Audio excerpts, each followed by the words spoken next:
En voiture, Simone. Excusez voisin, mais on n'emploie plus cette expression depuis bien longtemps. Sauf que ma femme s'appelle vraiment Simone. Ah, autant pour moi alors, et désolé pour votre femme. Starter, 20h30, 21h, sur Indestar. Bien le bonsoir amis autophiles et motophiles, vous êtes sur Indestar et votre programme du lundi soir c'est Starter.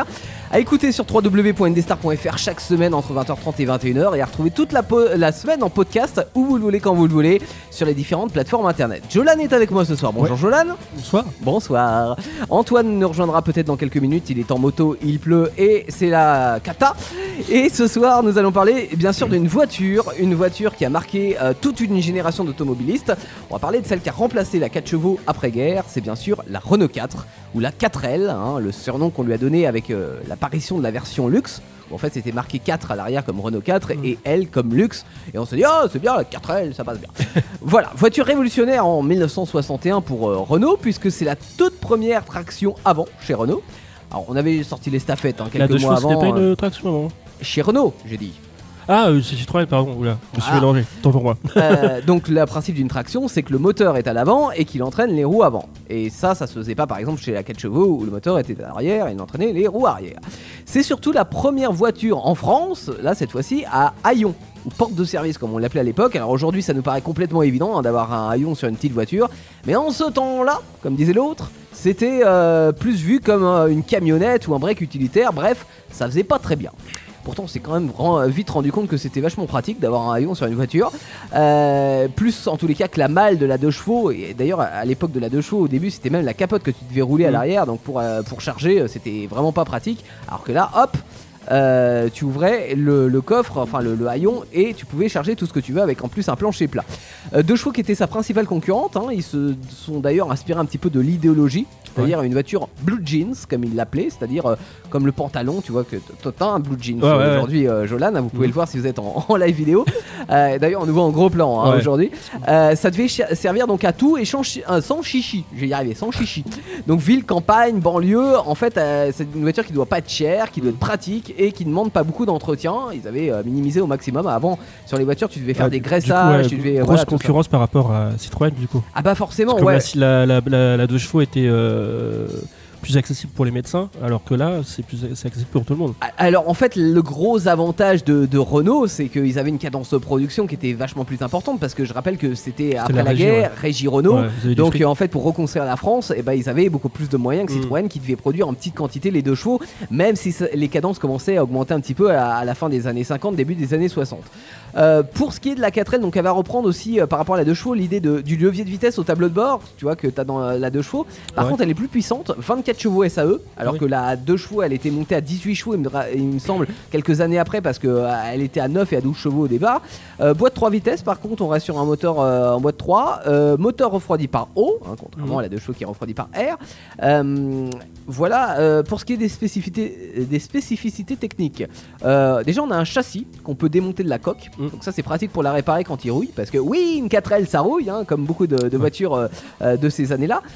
Les suspensions sont intéressantes aussi. Est-ce que tu peux nous en dire un petit peu plus? Écoute, la suspension avant du véhicule est constituée de barres de torsion longitudinales, c'est-à-dire de l'avant vers l'arrière en fait, sur lequel sont fixés les bras inférieurs avant. Les extrémités des barres sont équipées de canneleurs pour le réglage éventuel. Effectivement, c'est-à-dire que si tu vas dans le désert par exemple, tu peux augmenter la hauteur de suspension.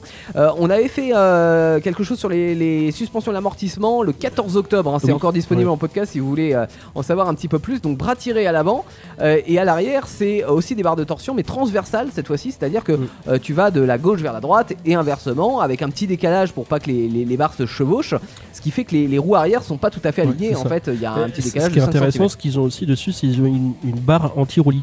Oui. Et la barre anti-roulis, en fait, elle stabilise les suspensions. Alors ça, t'as ça maintenant sur toutes les voitures, des barres anti-roulis. Mais c'était assez un phénomène à l'époque. Ça permettait de pas avoir le tangage, par exemple, que tu pouvais retrouver sur la 2 chevaux.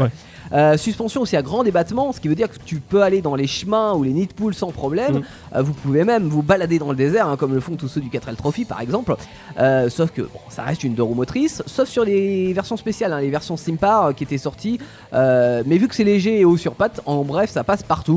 Et puis au pire on pousse. C'était un mini 4x4 quoi, en gros. Ouais, alors c'est pas un 4x4 parce que c'est Enfin, une euromotrice, mais juste parce que je dis ça, parce qu'elle pouvait se surélever, quoi. C'était, ouais, bah déjà suspension à grand débattement, hauteur de caisse finalement quand même assez haute parce que sur une 4L t'as une hauteur de caisse qui est, enfin pas une hauteur de caisse mais une comment on appelle ça, une hauteur on va dire de guet, hein, je sais plus quoi. C'était de j'ai plus le terme. 240 cm, je crois. Non, c'est 180 mm à peu 180. près. Ah, Mais je- 180 mm aujourd'hui en fait c'est à peu près ce que font les SUV, donc tu vois c'est Ah oui, voilà. oui, c'est impressionnant. La 4L a été présentée au salon de l'auto 61, donc bel accueil du public, et puis une campagne de lancement assez novatrice puisqu'on offre la possibilité de la tester dans la rue, c'est-à-dire qu'il y a des voitures, alors sur Paris, hein, mais il y a des voitures qui sont dans les rues de Paris et tu as la possibilité de tester la 4L en live dans les rues, donc sur le terrain, c'est plutôt sympa. Gros carton commercial dès le départ. Avec en plus un lorgnement du côté des femmes, alors c'est pas si évident à l'époque, hein. Et d'ailleurs on met par exemple Sheila, chanteuse, voilà, fait pas tanguer le bateau et tout ça, l'école est finie, on la met en égérie pour une version qu'on appelle la version parisienne, qui est on va dire la version tendance de la 4L, et ça marche. Donc voilà, gros carton pour la 4L. En 67, on change un petit peu la planche de bord et la calandre, et puis la boîte de vitesse qui passe en boîte 4 enfin, ce qui est quand même moins bruyant, hein, et puis il y a moins de trous entre... sur l'essence aussi. Voilà, plus économique, moins bruyant, et en plus t'as plus de trous entre la deuxième et la troisième, qui est assez problématique sur les premières versions. Le sur-régime, laisse tomber, hein, le boucan que ça Ah bah, devait faire. tu faisais, je peux te le dire, hein, moi j'en ai une de 67 avec une boîte 3, et effectivement la deuxième tu la tires jusqu'à 60 km/h, ça fait un bouquin d'enfer, et quand tu passes la troisième, si t'es en montée, boum, ça s'effondre. Nouvelle calandre plastique noir en 74, en 78 on sort la GTL qui a un nouveau moteur de 34 chevaux, ce qui la rend encore plus polyvalente, hein, et puis en plus ça consomme moins, donc c'est bingo. Et puis en 83 on rechange la planche de bord, on y met des freins à disque à l'avant, on y met un frein à main à l'arrière, parce qu'au début c'est sur les roues avant. On est dans le summum de la 4L, hein, ou presque, puisque on gagne juste un petit rétro, un anti-brouillard et puis un feu de recul avant la fin de la carrière de la 4L, donc en 92. Tu sais pourquoi, Jolan, qu'on a... La fin, non, j'ai pas d'infos dessus. Ouais. Enfin, non, j'ai pas du tout d'idée. Bah, en fait, en 92, c'est le moment où on doit automatiquement passer en pot catalytique. Ah, ok. Donc ça vaut pas forcément le coup pour la 4L parce que bon, déjà elle se vend plus trop. Elle est quand même pas mal dépassée. Il faut dire qu'elle en est à son 31e année de carrière, hein, donc c'est exceptionnel pour une voiture. Et puis bon, les méthodes de production, c'est du tout fait main, donc c'est pas économique du tout. Et puis on n'a pas la possibilité de passer sur une chaîne automatisée. J'imagine que les normes de pollution à l'époque aussi. Bah, c'est le pot catalytique. Hein. D'accord. Il aurait fallu coup, passer en pot catalytique, mais bon, c'était trop coûteux à faire. Ouais, donc au total, 8 135 000 exemplaires de sortie. Ça s'est vendu, c'est la deuxième voiture française la plus produite de tous les temps, hein, derrière la 206. Elle a été exportée dans plus de 130 pays. 31 ans de carrière, donc je le disais, dérivée en fourgonnette, hein, on a eu la F4 qui était la version plus petite de la fourgonnette qui fait la même taille que la berline, et puis la F6 qui fait 30 cm de plus. La 4L c'est la voiture que tout le monde a au moins monté une fois dedans, ou que vous avez connu avec vos parents ou vos grands-parents, hein. C'est la voiture de la poste, c'est la voiture des flics, c'est la voiture des dépanneurs, c'est la voiture de Darty aussi. Au film, j'allais dire, attends, si tu peux, c'est avec les Belges là, tu sais. Oui, les visiteurs. Non, rien à voir. Il y a... Les visiteurs, il y avait une 4L fourgonnette de la poste. Il y a Danny Boone qui joue dedans. Ah oui, rien à déclarer. Voilà, rien à déclarer. Ouais, effectivement. Ouais, on n'a rien à déclarer, mais elle est un petit peu tunée quand même. On n'a rien à déclarer parce qu'en plus, ils ont mis un moteur Citroën pour l'anecdote dans la version du film. C'est pas du tout un moteur Renault. Quand le mécanicien fait que du Renault, tout du Renault. En fait, non, c'est un moteur Citroën à l'intérieur. La 4L, c'est une des premières voitures françaises à avoir droit à des séries spéciales. On avait parlé de la 2 chevaux, c'était la toute première. La 4L a suivi derrière avec notamment la 60s, la Jogging, hein, par exemple. Elle a réussi à se placer 3ème dans un Paris-Dakar en 80, alors que voilà, aux côtés de voitures qui étaient spécialement conçues pour le Dakar. 3ème, elle monte sur le podium, la 4L, avec les frères Marot qui étaient quand même très forts, hein, dans cette discipline. Tout le monde la connaît dans le monde entier. Vous allez par exemple à Madagascar, c'est encore les taxis les plus utilisés. C'est des 4L. Ah ouais. Ah bah ouais, bah attention, il n'y a pas plus confortable qu'une 4L. Hein. L'avantage si vous voulez en acheter une d'occasion, c'est que c'est pas encore très cher. Surtout les derniers modèles, hein, vous tapez dans les 4L des années 80, que c'est utilisable au quotidien parce qu'en fait finalement c'est une des premières voitures on va dire modernes, hein, il n'y a plus de graissage, il n'y a plus d'entretien comme on pouvait trouver dans les anciennes voitures, qu'on trouve des pièces neuves et pas chères un petit peu partout, notamment avec les refabrications qui ont commencé à voir le jour il y a un certain nombre d'années maintenant avec le 4L Trophy. Donc honnêtement je vous encourage à en acheter une. Attention à la rouille quand même, surtout dans les versions des années 80. Franchement, ça rouille super vite. Donc prenez-en une où voilà, le châssis est sain. Même si vous avez un moteur qui est un petit peu à la ramasse, c'est pas grave. Un moteur, ça change, ça coûte pas cher. Mais par contre, quand c'est attaqué au niveau du châssis, conseille aux auditeurs de les mettre à l'abri s'ils prennent. Alors des modèles, si vous avez une 4L, honnêtement, prenez un garage et puis n'hésitez pas à foutre un petit peu de produit régulièrement dans le châssis pour que ça soit entretenu, parce que sinon ça rouille hyper facilement. Moi perso, j'en ai deux, donc je te le disais, Jolan, j'ai une de 67 qui sont les dernières en 3 vitesses, et puis j'ai une GTL de 86, donc des derniers moteurs et les dernières versions que j'ai entièrement restaurées, et puis avec qui je pars en vacances, et franchement c'est le bonheur. J'ai envie de dire, va chercher bonheur avec ta 4L, tu vois. Voilà. On vous a mis une petite vidéo justement de l'essai d'une GTL qui est une ancienne à moi. On vous l'a mis sur la page Facebook d'Indestar, donc je vous laisse aller y jeter un oeil. Et puis nous on se retrouve, allez, en 2021, il y aura le 4L Inter comme chaque année, enfin non, comme chaque tous 2 ans, qui est le plus grand rassemblement de 4L en Europe. Voilà, il y a plus de 1000 4L qui sont là avec tous les modèles, des versions hybrides, enfin quand je dis hybride, c'est on a mélangé des voitures, hein, il n'y a pas de moteur rechargeable. Quoique cette année il y avait une présentation par Renault Classique d'une 4L électrique, donc pourquoi pas dans les années à venir. Mais en tous les cas, c'est un beau rassemblement, ça se passe à Tenay dans le Loir-et-Cher, donc si vous voulez y faire un tour, ça vaut le coup, que vous soyez propriétaire de 4L ou non. Tant que ça a un moteur, c'est dans Starter. Jusqu'à 21h, c'est Starter sur Indestar. www.indestar.fr, les réseaux sociaux et le podcast quand vous le voulez pour réécouter cette émission 2 roues, 4 roues et tout engin insolite motorisé. Antoine nous a rejoint. Bonsoir Antoine. Ah on t'entend pas. Attends. Ah oui. Est-ce que c'est mieux comme ça? Bonsoir. Oh bah oui, c'est beaucoup mieux comme ça. On va parler des brèves auto, hein, comme chaque semaine, c'est parti. Starter, les brèves. Avec quelques petites infos qui ont marqué l'automobile ou le monde des 2 roues cette semaine. On commence par toi Antoine. Allez. D'accord. Donc moi je vous présente un casque qui est sorti qui va bientôt sortir. Donc c'est un casque qui a été fait en fibre de carbone et fibre de verre. Ouais, donc un truc assez haut de gamme, assez léger forcément aussi, résistant, et résistant, ouais. Surtout le carbone. Donc c'est un casque qui est inspiré de,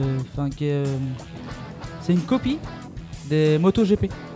Ah d'accord. Alors les MotoGP, c'est quoi? C'est les motos de course? Voilà, c'est les motos de course. Donc c'est une copie de. D'accord, donc on a l'impression d'être un pilote en ayant ce casque. Donc c'est juste l'écran qui a été modifié. Donc c'est pas un VZ100 comme ce qu'il y a sur la moto. C'est un VZ300. Attends, c'est quoi? C'est la visière. Ah, la visière. Donc, ils appellent ça l'écran, mais c'est la visière. Ah oui, la visière, ok. Donc après, j'ai pas plus d'infos. Donc la visière est un petit peu différente de celle des MotoGP. Voilà. Ok. Donc j'ai pas plus d'infos que ça. Et on n'a pas le prix encore? Non, pas encore. Ah oui, à mon avis, ça doit coûter une blinde ton truc. Oui, à mon avis, c'est fibre de carbone. Déjà la matière et puis le fait que ça soit une copie de ce qu'on peut retrouver en compétition. C'est un casque, voilà, tu donnes tout dans le casque, rien dans la moto. C'est ça. Tu roules en mob, mais par contre t'as le casque de compétition. Voilà. Ou peut-être que vous pouvez vous payer les deux. Jolan. Ouais. Moi je vais vous parler des fameux radars tourelles qu'on voit de plus en plus. Je me suis fait flasher l'autre fois avec ce radar. J'étais à la bonne vitesse sur la route. Enfin, c'est pas moi qui suis fait. C'est pas toi qui conduisais. Non, c'est pas moi qui conduisais, mais c'était ma voiture. Et du coup, voilà, il s'est fait flasher avec le radar. Et on a eu peur, tu vois. J'ai guetté la boîte aux lettres après. Et heureusement, il y avait rien. Mais en même temps, j'ai regardé l'aiguille. On était à la bonne vitesse. Ouais. Bon, alors qu'est-ce qu'ils ont donc, ces radars ce fameux radar. Le second radar de tourelle en France vient d'être installé dans les Vosges, capable de détecter jusqu'à 32 véhicules simultanément. Ah oui, alors je sais pas si c'était la dernière version nous qu'on a eu, mais j'en étais tout seul sur la route. Ouais, mais, voilà. Donc le truc, c'est du gros potentiel. Ça peut prendre dans les deux sens. Ça peut prendre les gens qui grillent les feux rouges. D'accord. Voilà. Ouais. Donc attention aux gens qui coulent les feux rouges.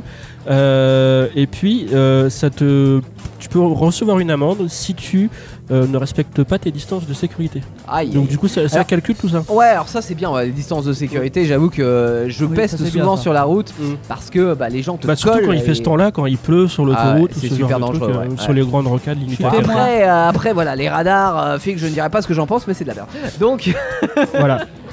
Mais oui, les distances de sécurité, c'est important de les respecter. Voilà, et du coup, c'est tout ce que j'ai à vous dire dessus. La société qui produit ces radars, c'est XDEMIA, c'est une société française qui est sécurité informatique, qui occupe de tout l'Indre-et-Loire. Voilà. Ah, c'est en Indre-et-Loire. Ouais, et tu veux dire que ces radars tourelles sont faits chez nous? Oui. Ah. Et c'est l'État qui paye. Fierté, cocorico. Ouh. Voilà. Okay. Donc, au moins l'État français paye une société française. C'est nos impôts qui payons ces radars tourelles que certains gilets jaunes déjà ont cassés. et qui coûte un fric monstre forcément À mon avis, à effectivement, produire. ça coûte bon. Voilà.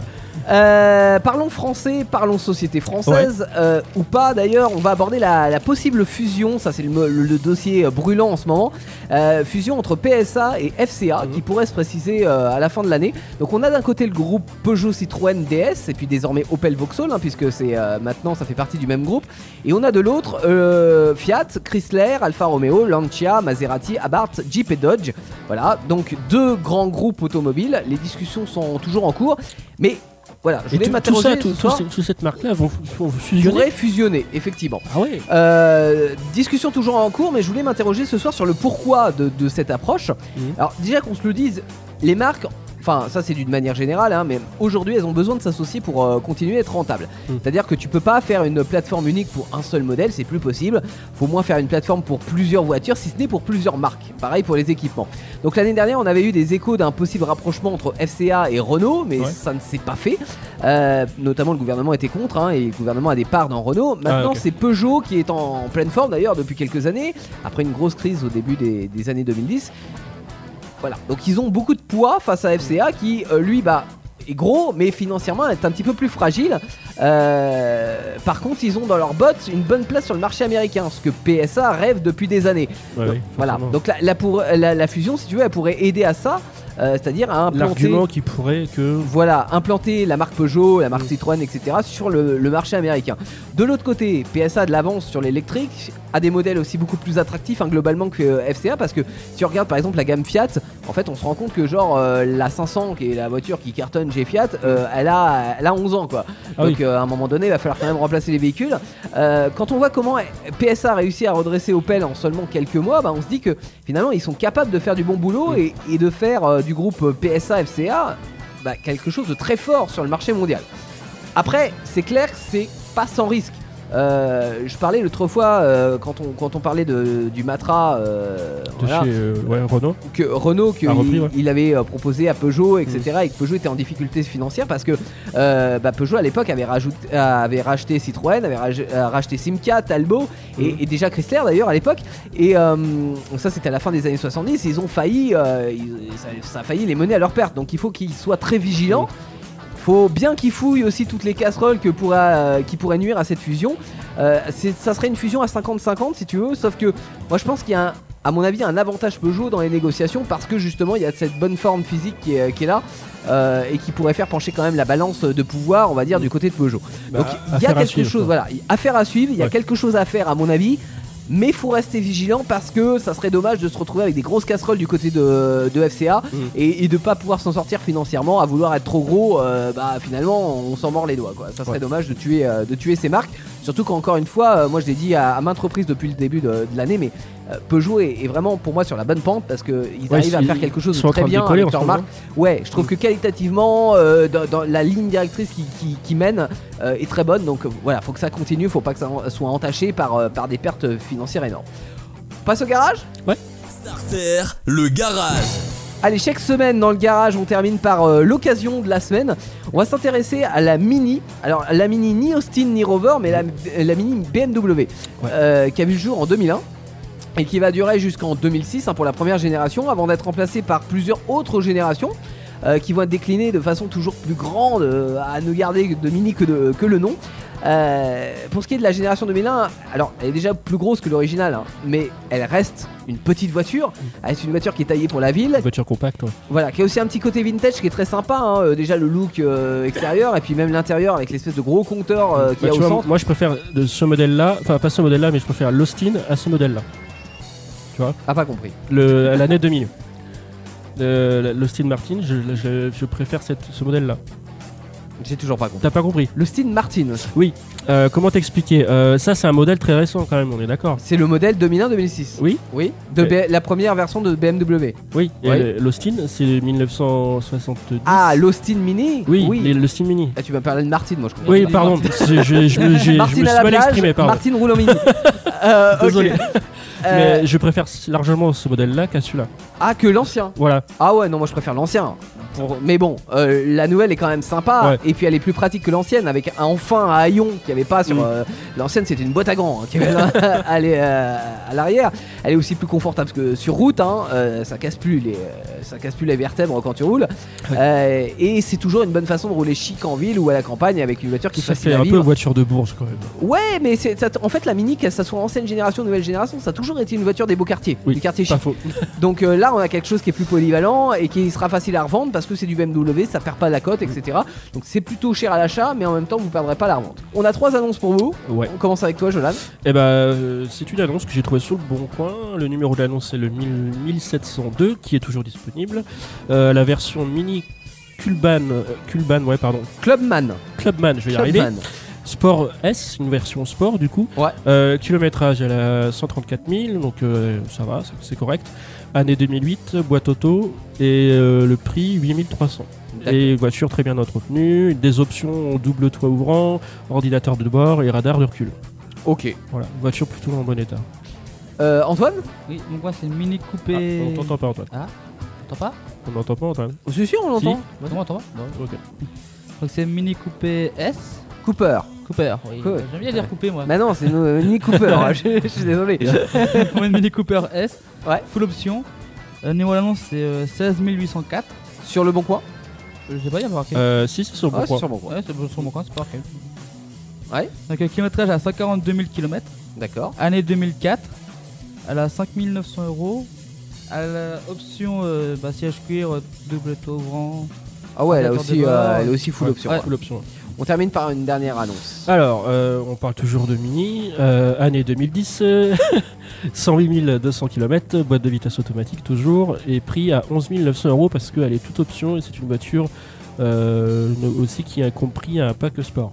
Ouais, et donc Donc, tu me rappelles l'année 2010. 2010. Donc voilà, on n'est plus sur la première génération de BMW. Et là, c'est une mais voiture qui a 162 chevaux. 162 chevaux, ça Ça commence commence à pousser, ça ouais. commence à Ouais. faire un petit peu de sport, c'est plutôt sympa. On roule vite, mais sur circuit, hein, on rappelle les C'est amis. Émission à retrouver en podcast quand vous le voulez. Nous, on se donne rendez-vous la semaine prochaine à partir de 20h30 pour un nouveau numéro starter, des nouveaux essais, une nouvelle occasion et puis des nouvelles brèves aussi, automoto. D'ici là, portez-vous bien. Vos émissions préférées où vous le voulez, quand vous le voulez, avec les podcasts Indestar. Dispo sur indestar.fr et toutes les plateformes internet.